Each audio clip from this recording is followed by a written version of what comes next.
Madame, mademoiselle, monsieur, bonsoir. Je suis très heureux de vous retrouver avec mes invités à notre émission La Pensée, les hommes de ce soir, et je vous remercie pour votre fidélité.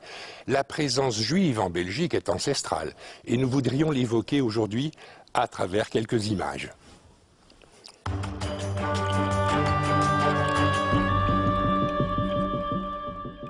Eh bien, pour parler des images de la présence juive en Belgique, nous allons évoquer l'ouvrage que vous avez publié, Gérard Sylvain et Philippe Pierret, ouvrage intitulé « Une mémoire, carte postale, 19e, 20e siècle, images de la vie juive en Belgique ». Vous êtes, vous, un collectionneur de cartes postales et vous avez écrit un autre ouvrage aussi avec des cartes postales, ouvrage intitulé « La carte postale antisémite de l'affaire Dreyfus à la Shoah ». Ouvrage publié aux éditions Berg International, et vous l'avez coédité, ou plutôt coécrit, avec le professeur Joël Kotek. Vous êtes historien des religions, vous êtes aussi lié au musée juif de Belgique, où vous êtes organisateur, je pense, d'une exposition, mais ce n'est pas une exposition qui porte sur les cartes postales. Si, en réalité, c'était un ouvrage au départ, mais qui a débouché sur une expo, donc encore mieux, qui a eu lieu déjà il y a 2 ans au musée juif de Belgique, rue des Minimes, mais à Bruxelles. Qui est terminé maintenant. Qui est terminé. Donc pour découvrir les cartes postales collectionnées par M. Sylvain, on ne peut faire qu'acheter son livre. Alors ce livre, il est fantastique. Hein. Alors vous avez tout vu, tout observé. Vous avez des cartes postales pour pratiquement toutes les localités de Belgique. Ce qui m'a fort frappé, c'est que dans beaucoup de localités, il y avait, ou il y a encore, des rues des Juifs. Alors c'est une de nos interrogations, car nous avons effectivement un grand nombre de localités portant des noms de rues aux Juifs, rue des Juifs, culée des Juifs, etc.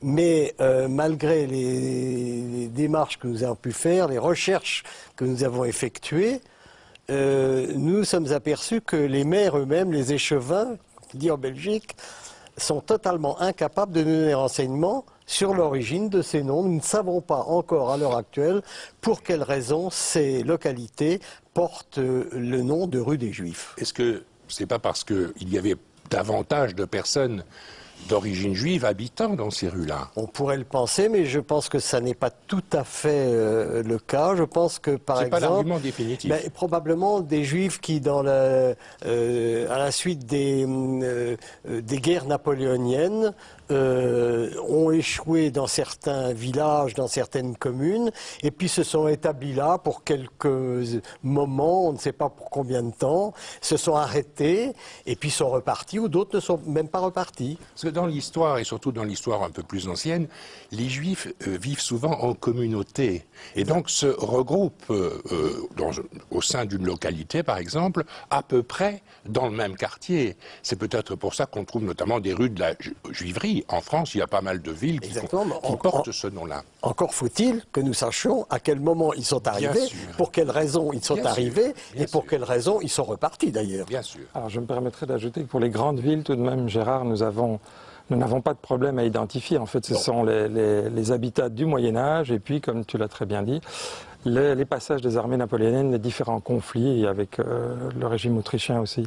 Mais c'est vrai que pour les petites localités, il y a énormément de petites localités. Nous sommes toujours en recherche, mais voilà, peut-être un jour on aboutira à plus d'informations. Alors, deuxième aspect de votre ouvrage, vous commentez, vous expliquez un certain nombre de cartes postales ou de clichés qui concernent des personnalités juives de Belgique. Et là, on découvre qu'il y a pas mal de gens extrêmement célèbres, extrêmement importants dans l'histoire de Belgique, qui appartenaient à la communauté juive.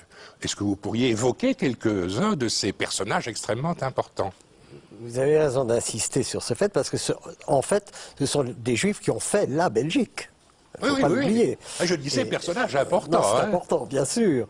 Alors je vais passer la parole à mon ami Pierret, qui les connaît en tant que Belge, qui les connaît beaucoup mieux que moi. Alors effectivement, c'est impressionnant de voir dans tous les domaines, politiques, financiers, une série de personnes, des petits comme je les appelle, qui un jour deviendront grands et qui ont laissé des traces assez impressionnantes dans des maisons, dans des châteaux, Donc ça couvre tous les domaines et c'est vrai que la carte postale nous permet de faire revivre ça et des familles aussi qu'on a oubliées. Il n'y a pas que les Philipson, les Wiener, les Lambert, il y a à côté de ça les Bernheim, tous les domaines sont traités, l'armée belge, et bon, beaucoup de Français. Très connu et dont le nom est encore resté, c'est Guth. Le ministre des Finances, parce que lui, il a serré les boulons après la guerre pour essayer de récupérer l'argent spolié par toutes sortes de trafiquants.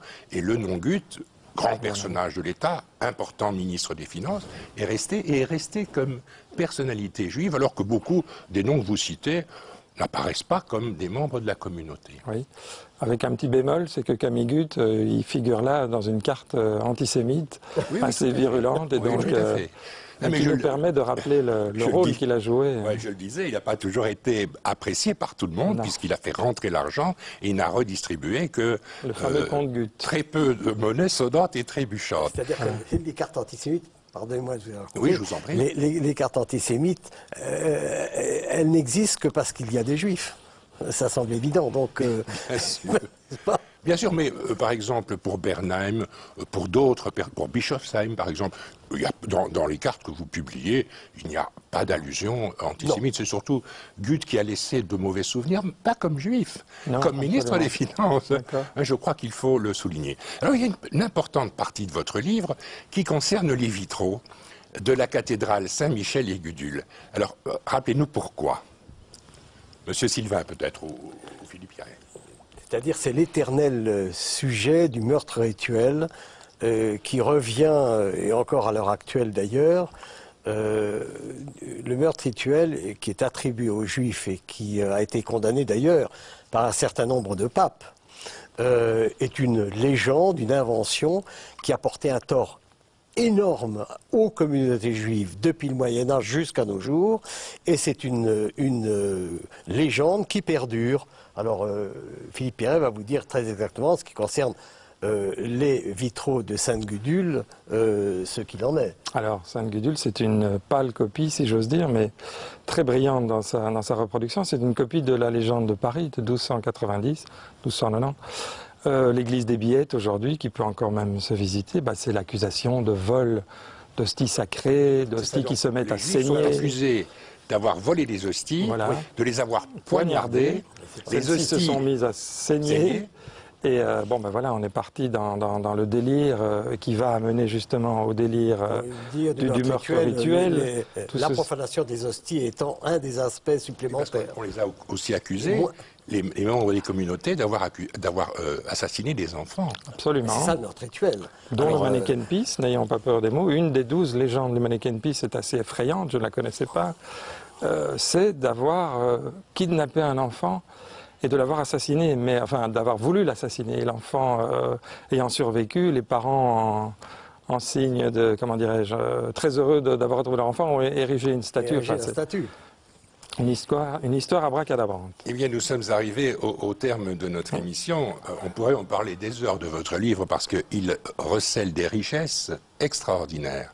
Je voudrais le rappeler, vous avez, Philippe Pierret et Gérard Sylvain, publié un ouvrage, gros ouvrage, intitulé « Une mémoire » de papier, carte postale, 19e, 20e siècle, sous-titre « Images de la vie juive en Belgique ». Et ça me plaît de le rappeler que vous avez, Gérard Sylvain, avec Joël Kotek, publié un ouvrage aussi sur des cartes postales. Vous êtes un collectionneur de cartes postales, intitulé « La carte postale antisémite de l'affaire Dreyfus à la Shoah », ouvrage publié par Berg International Éditeur. Merci infiniment pour votre présence à notre émission de ce soir. Madame, mademoiselle, monsieur, merci beaucoup pour votre attention. À bientôt et bonne nuit.